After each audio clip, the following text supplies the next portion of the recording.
Hey beautiful, Beauty 101. Your lips and your cheeks are sisters and they need to be from the same color family.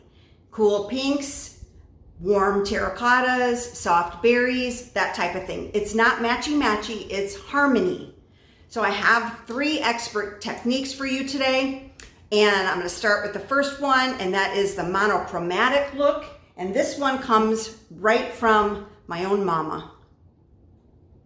She used to apply her lipsticks to her lips and then a little bit on the cheek.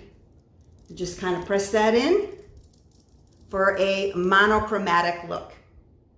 The second one is an undertone rule. So the rule is that we have to have the same undertone, like pink on the lip, pink on the cheek. So a good way to do that is with a multitasking product. So I have a lip and cheek cream, and what you're gonna do is swirl that color, tap that on the top of your cheek, and then this also goes on the lip.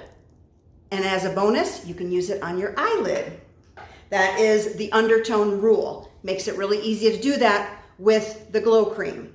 Then also finally is your blush placement. So if you're using a powder blush, go ahead and get a brush. You're gonna tap that powder on your brush. And then what you're gonna do, the placement is gonna be right up here on the cheek. I started back here. You get the most product when you press the brush down and sweep it right on the top. We're not going anywhere below the nostrils with products, okay? So there you go. That's the proper placement.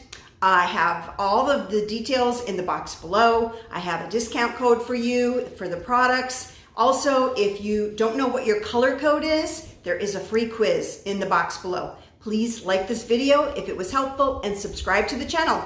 Until next time, bye-bye.